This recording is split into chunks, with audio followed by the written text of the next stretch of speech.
আসসালামু আলাইকুম। কেমন আছেন সবাই? আজ আপনাদের সাথে শেয়ার করব ঝটপট নাস্তার রেসিপি। শুধুমাত্র ময়দা দিয়ে আর তিল দিয়ে এই রেসিপিটা তৈরি করে নিতে পারেন। খুবই মজাদার একটা রেসিপি। তো চলেন শুরু করা যাক। এখানে আমি মেজারমেন্টের কাপের 2 কাপও পুরা হবে না। আমি ময়দা নিয়েছি।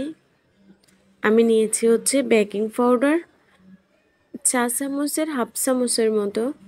বেকিং সোডা নিয়েছি হাফ চামচের থেকেও কম হবে। তারপর এখানে আমি সাথে দিয়ে দিচ্ছি হচ্ছে ইস্ট। আপনারা এটা যে কোনো মুদির দোকানেই পাবেন এই ইস্টটা। তো আমি এখানে এই হাফ চামচের একটু বেশি হবে দিয়েছি ইস্ট। ইস্ট বেশি দিতে যাবেন না, তাহলে এটাতে ব্যাড স্মেল আসবে কেমন যেন। তো পরিমাপ অনুযায়ী দেওয়ার চেষ্টা করবেন। এগুলোকে মিক্স করে এখানে দিয়ে দিচ্ছি আমি চিনি।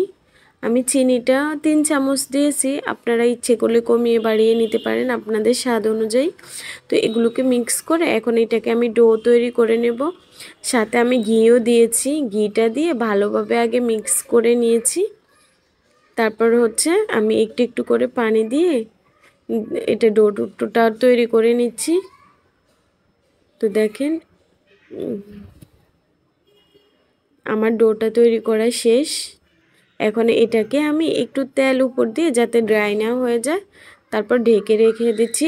আমার কিন্তু ঢাকনার উপরে ছিদ্রের মধ্যেও আমি আপনার কাগজ দিয়ে বন্ধ করে রেখেছি। এদিকে আমি চিনি নিয়েছি আর নিয়েছি সাদা তিল, দুইটাকে মিক্স করে দিয়েছি। আপনারা আপনাদের পরিমাপ অনুযায়ী নিতে পারেন।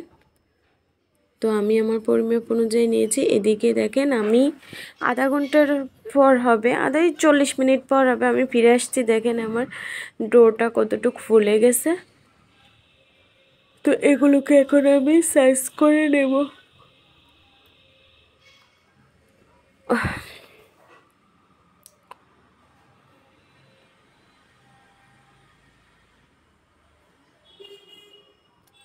তো একটু হাত দিয়ে এটাকে সফট করে নিচ্ছি, নিয়ে জাস্ট আপনার গুঁড়ি দিয়ে অল্প একটু মানে রুটির মতো করে নেবেন, বেশি বড় করার প্রয়োজন নেই।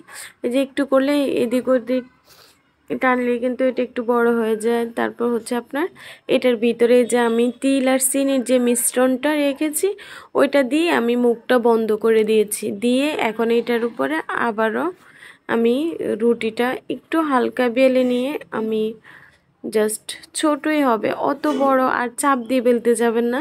অবশ্যই আলতো হাতে এটা বেলবেন, তা না হলে তিলগুলা বের হয়ে আসবে বা চিনিটাও বের হয়ে আসবে। প্রয়োজন নেই এত চাপ দিয়ে বেলার। দেখেন আমি আরেকটাও দেখিয়ে দিচ্ছি। এমন রুটি বানিয়ে তারপর হচ্ছে আপনার অত বড় না, ছোট। তারপরে এই যে মুখটা বন্ধ করে একটু চাপ দিয়ে দিচ্ছি। তারপরে এর উপরে হচ্ছে আমি একটু আলতো করে বেলে নিচ্ছি।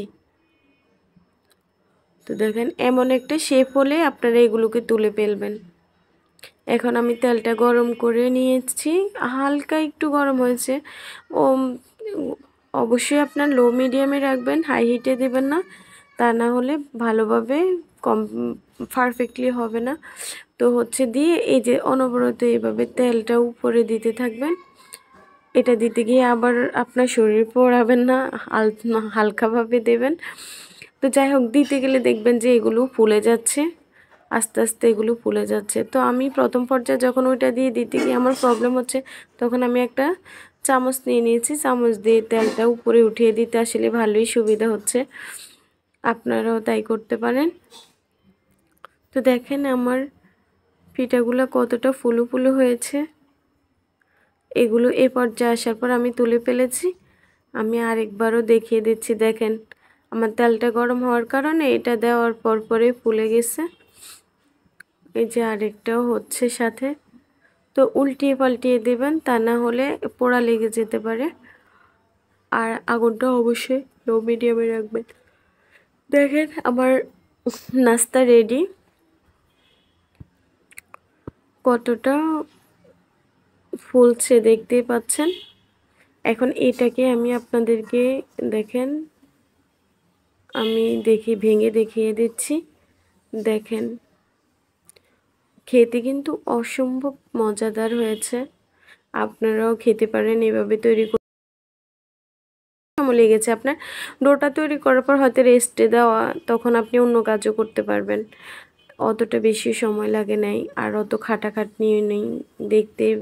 পেয়েছেন, জাস্ট আপনার ডোটা তৈরি করা, অপেক্ষা করা, তারপরে এটাকে রুটির মতো বেলে আপনার তেলে দিয়ে দেওয়া। তো আজ এ পর্যন্ত, ভালো থাকবেন সবাই, আল্লাহ হাফেজ।